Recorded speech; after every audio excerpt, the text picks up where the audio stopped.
Hey there, Rabanzo here. Before moving on to today's episode, I would like to make a small contribution to the conversation concerning George Floyd and protests in America.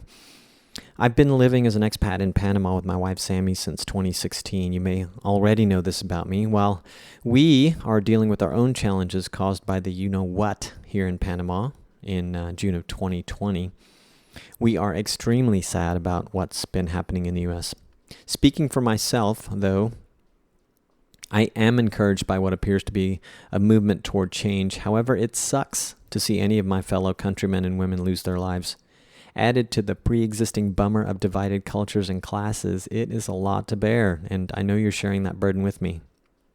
I'll never know what it's like to be a black man or woman in America, and I'm seldom, if ever, even recognized as a person of color, even though I'm the child of Mexican parents. In my lifetime, I've had people say mean shit to me about being Mexican, and as a young person, I even had friends' parents tell them not to hang out with me because I was Mexican. And believe me, those parents had more to be worried about than the fact that I was Mexican. But I digress. Despite all of this, I'll never know what it's like to be a black American. I do know that hatred driven by color, class, or culture is the worst kind of lame. The worst. But what really saddens me is I don't know that we're ever going to change. I don't think we are. Pick up any world history book and you'll see the same patterns exist as do today. We've taken only the smallest steps toward progress over thousands of years, yet in some ways we have made no progress at all. Am I bumming you out?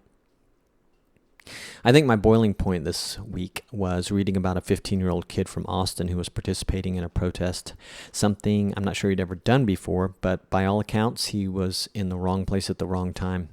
The kid was killed by a beanbag projectile shot by a police officer, one of those crowd dispersement munitions.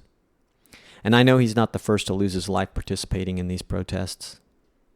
This is not to say that all cops are bad either. There are definitely a couple of big problems in that establishment, but they're not all bad. We need them when we need them, but you know that.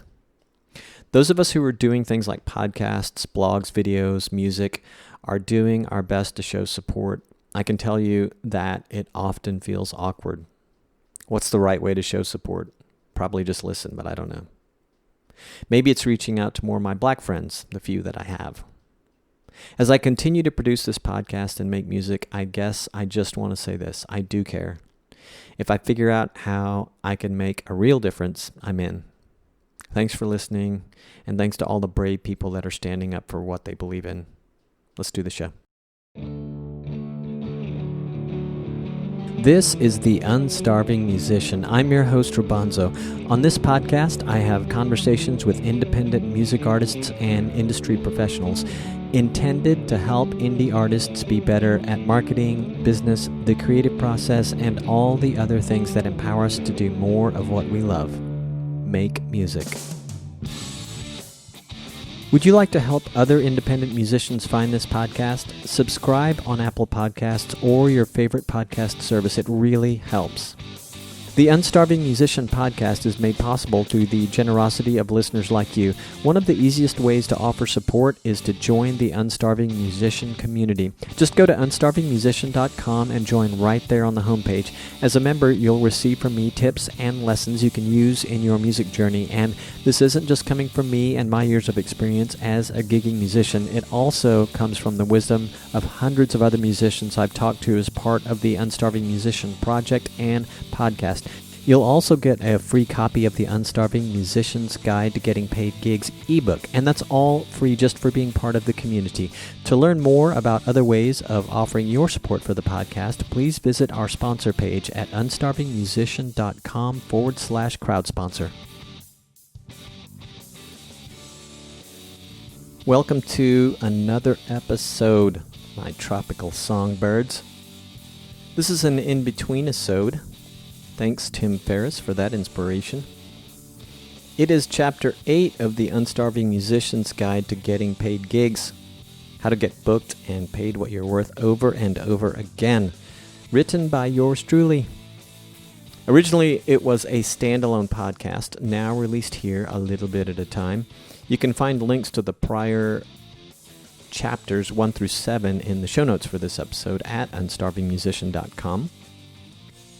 I'm working on the second edition, and I'm just about done with the first pass. I'd say about 90%, and that feels good. I've learned so much since starting this podcast, so I'm adding much of that to the new edition coming soon. I've been learning all that new stuff from the many amazing guests I featured on the podcast and from several members of the Unstarving Musician community email list, maybe you listening right now.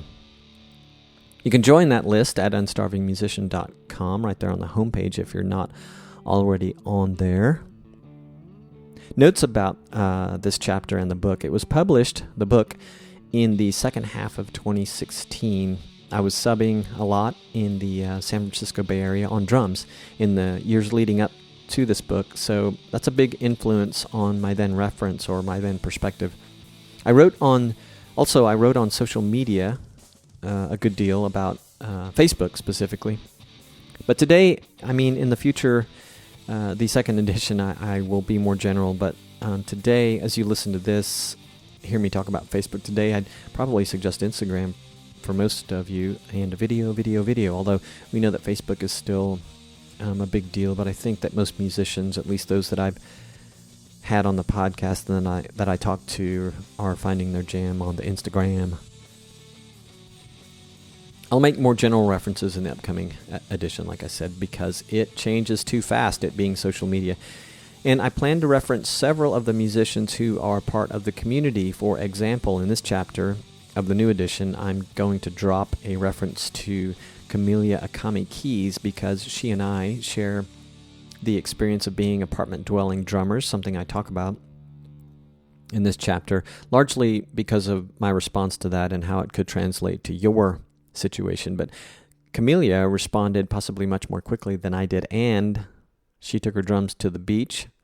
48 plus thousand Instagram followers later, she's definitely getting noticed, getting some cool work and doing some fun things. Camelia was featured in recent episode 150. You should check that out. I cannot wait to publish the new edition. I don't have a date yet, but it's going to be so much better and so good. I know you're going to love it. Okay, so here's me, myself, and I narrating Chapter 8 of the Unstarving Musician's Guide to Getting Paid Gigs, recorded in May of 2017 with the original intro music that was recorded at the Grand Studios of Dallas Sound Labs. That was a big place. I don't think it's there anymore. All right, let's do it.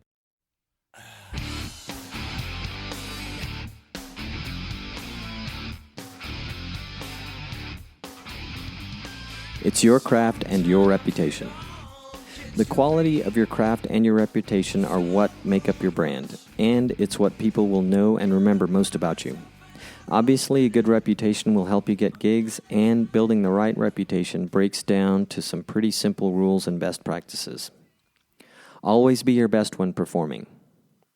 There really are no do-overs where live performances are concerned. I'd even argue that the same is true for recording, but recording applies to a finished and final product. In recording, one obviously has the option of multiple takes and editing. This isn't the case with live performance.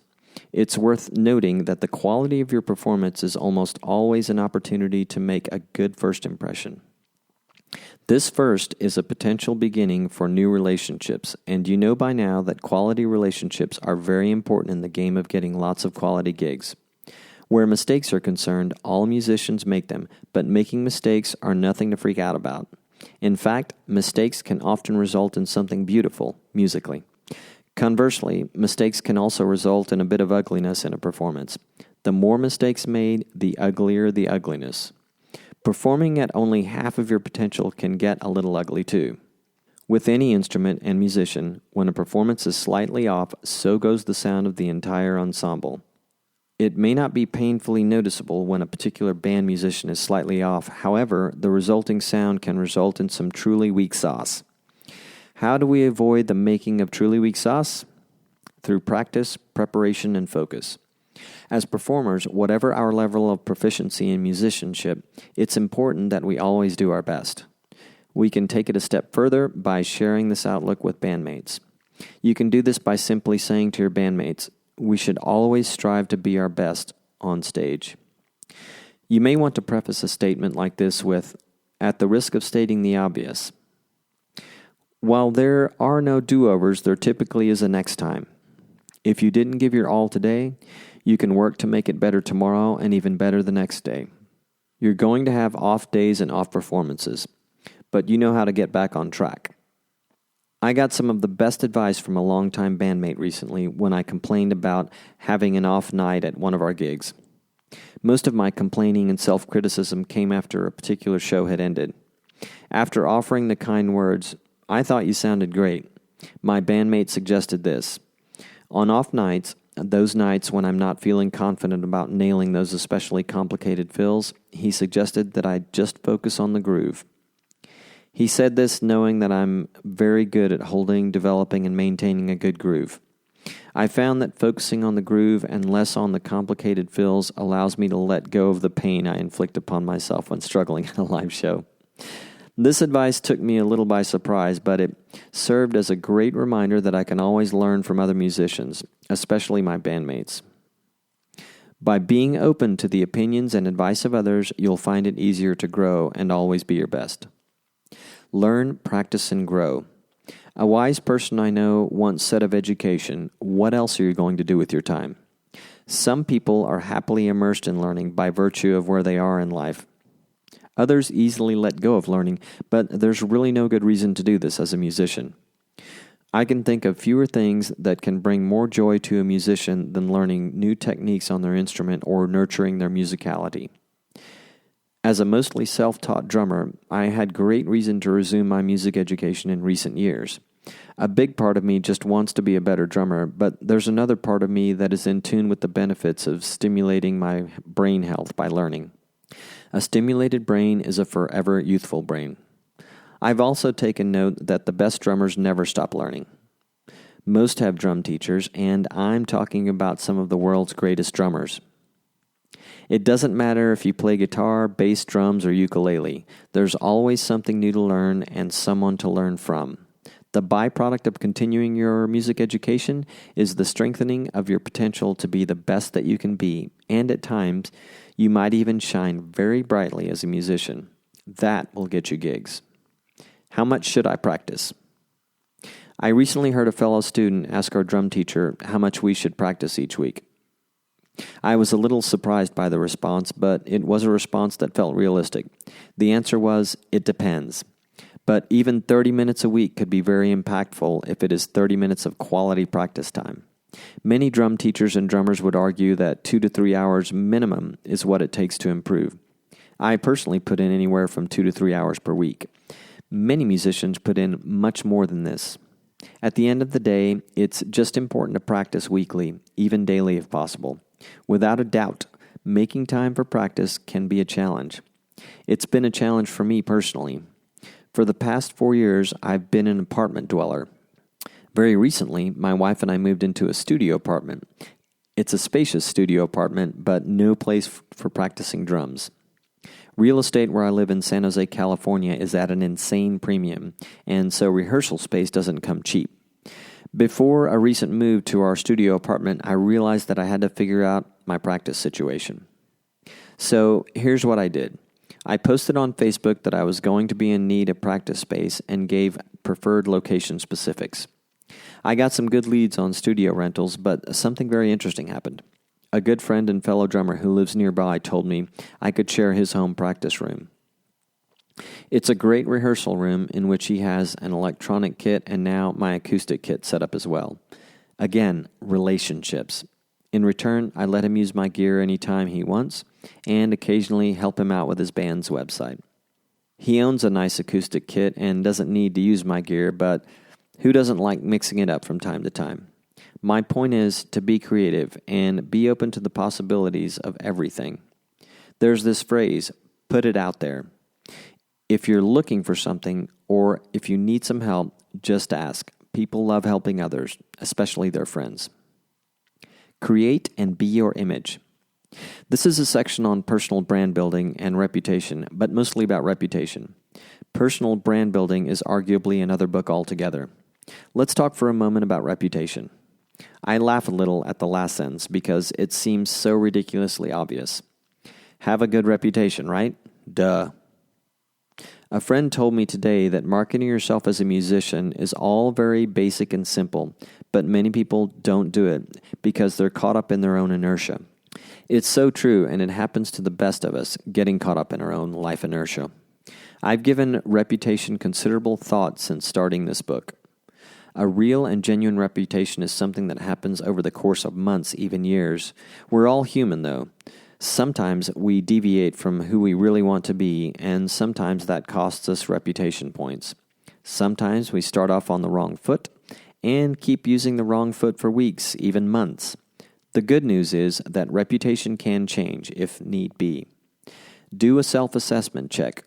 What do people think of you? What do fellow musicians think of you?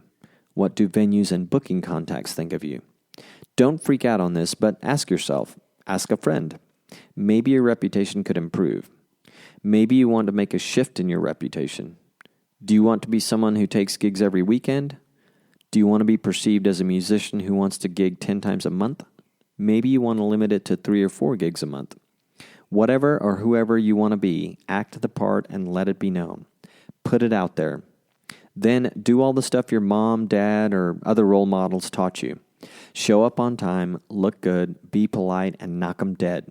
And do this with consistency and conviction. Of course, right? The thing is that if you sustain this approach to your music and life year after year, it'll stick. You'll be known for whatever good things you want to be known for. People will talk. Word will get around. You'll get the good gigs. Really. Add to all of this a reputation for being a great player and someone who's fun to work with, and you'll get more gig requests than you can handle, unless you live in LA. Just kidding. I know it's a competitive market in LA with lots of fantastic players. If you live there, you know why I jest. Your personal brand. Building a personal brand is something I'm only starting to get serious about. How else am I going to make any book sales? Although I don't consider my past efforts to be all that serious, I have done some things to build a brand through Facebook and my website. The effort on Facebook has been all about Facebook pages for each band. I've maintained a personal artist website for a few years now, which is robonzo.com. Lately, this site is starting to come to life a bit more as I post content related to this book, plus explore new ways of building community and a loyal following around my bands, my music, and my brand. I've also recently begun experimenting with some newer social networks as places to discuss and promote the book. If you've not done much on this front, or are just getting started, my advice is to start simple, and above all, just start. One of the easiest places for musicians to start is arguably on Facebook. The upfront investment required is time. Start by setting up a Facebook page for your band and/or yourself. If you don't know the difference between a personal Facebook account and a Facebook page, do a Google search on these keywords: Facebook page versus profile, and Facebook page versus group. Note that this could, and probably will, all change by the time this book gets published or read by you. In fact, as I'm editing this chapter, Facebook Live and Snapchat are among the hot topics in social networks. Social media and the web are both moving very fast. The important thing is to understand the distinction. Create a page and use it to post content about the band, especially about your gigs. Posting daily is great. Posting 3 to 4 times a week can be even more effective. But even if you only post monthly to let people know where you're playing and whatever else is new with your bands, you'll develop a following over time. Likes and shares are what you're after. But remember, quality over quantity. It doesn't do much good to have 5,000 likes if only 25 are people who actually care about you or your band. Start with your local fan base. Promote your page within your own friends network and encourage bandmates to do the same. In doing so, be yourself and be original. And if Facebook is dead and gone by the time you read this, apply the same principle to the appropriate latest medium. Create Facebook events for your gigs and new music release parties. Then share the event on your timeline and/or send invitations to specific friends. Encourage your bandmates to share events created for your page. This activity can provide great exposure, especially when all band members get involved in the sharing. This is a very basic approach, but it does produce results. You can easily take it to the next level by seeking out expert social media advice online or in person. There are a ton of experts writing great content on this subject. I'll be getting more serious about brand building in the coming months, but what I've done so far is working. Here's an example. Many of my fans and followers, and those of the bands with which I perform, stay informed about my gigs and often attend because of Facebook posts. Others have sought my bands out for booking requests and found us on Facebook. I have found that Facebook brings people to my gigs and has helped me get bookings. It can work for you too, and it doesn't have to take all that much effort and expertise. A personal brand or band website can be a great complement to your Facebook page and email campaigns. The easiest thing you can do is include this phrase at the end of all gig emails and Facebook events. Find out where I play next at link to your website. If you have a specific page on your website that's dedicated to gig dates, then that page is the link you'd use in the above statement. I also recommend including the most near-term dates on your homepage or blog, on a separate page, in other words. I've been talking about marketing tactics as part of brand building, but here's an important component that's more related to personal brand building: your voice. Inject your voice and personality into these efforts. Are you a creative or humorous writer? Do you have fantastic photos of yourself and or your band? Is there something unique about your personality, something that is reflected in your music? These are the things you want to consider displaying throughout your online marketing. Let it show and let it shine on Facebook, in your email campaigns, and at your gigs. I just went from the online world to the offline world. That's right, you can and should show your brand offline as well as online. It might be the way you dress, or it might be something about your gear. The point is to let your personality shine in every facet of your music and marketing. But be genuine. No one likes a poser. Show an interest in people. Foster relationships and let them converge with your personal brand. Decide who you are and be that person. This will enable you to attract real fans, followers, and friends. Remember, though, that not everyone is going to be into who you are and what you're about. But you don't need everyone. You need to build your own following, your tribe. Let the people who like you love you. Be conscious of consistency so that your brand is present and consistent across social networks, web, print collateral, and in person. Where your brand is concerned, mixing things up too much can and will hinder the growth of your fan base. This applies to online marketing and all the way down to the product you deliver on stage. Keep things as consistent as possible so that when you hit your stride and put forth your best product, people will more easily remember you and your brand. Here are some things that you can do to maintain your brand consistency. Use the same logo across all media. Use consistent fonts in your branding. Use consistent colors in your branding. Use consistent personnel on stage. The first three items in the above list refer to treatment of your brand on websites, social media sites, email campaigns, and print collateral. High-quality images and photography can help you maintain consistency. The last item in the above list is about developing a consistent sound and on-stage look. I've known bands that substitute members frequently, at the expense of developing a well-known sound and repertoire. Subbing is often necessary, which I'm thankful for. I get a lot of gigs filling in for other drummers, but overdone, it can cost a band its identity or its ability to find a memorable identity. Bands that maintain a consistent personnel lineup will always have an edge for building brand identity and will most often just be a better sounding band.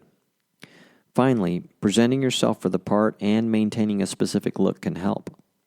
I had someone tell me recently that a band who'd offered to hire me would appreciate the way I present myself on stage. I don't do anything super special, but my advice is, no matter the gig, class yourself up a wee bit. People remember you for it. In summary, do this. Always do your best when performing. Share a be your best philosophy with bandmates. Practice, prepare, and focus when performing. Continue your music education. Act the part of who or what you want to be. Build a personal brand. Be genuine. Don't do this. Freak out about mistakes. Be a poser. Stop learning your instrument. Please visit unstarvingmusician.com/extras and unstarvingmusician.com/blog for updates and bonus content. This episode was powered by ConvertKit. More than just an email marketing company, ConvertKit is focused on landing pages too, giving beginner creators everything they need to start building their email list. I've been a ConvertKit user since early 2016, and I love it. Their new free plan allows creators to make unlimited landing pages and forms. With ConvertKit, you can choose from multiple templates, add personalization and design, include an incentive email, create thank you pages, manage subscribers, and send broadcast emails. The support and educational resources offered by ConvertKit are top-notch too. That's important to me. It should be to you as well. To learn how ConvertKit can help you connect with your audience so that you can make a living doing the work you love, go to unstarvingmusician.com/convert or look for the link in the show notes for this episode. If you have feedback, questions, comments, suggestions about the podcast, my guests, me, please visit unstarvingmusician.com/feedback. You can leave me a quick voicemail right there on that page, right from your browser. All my other contact info is there too, and I'd love to hear from you. Find links for just about everything talked about in this episode at unstarvingmusician.com/podcast. Thank you for listening and sharing with your friends. Peace, gratitude, and a whole lot of love.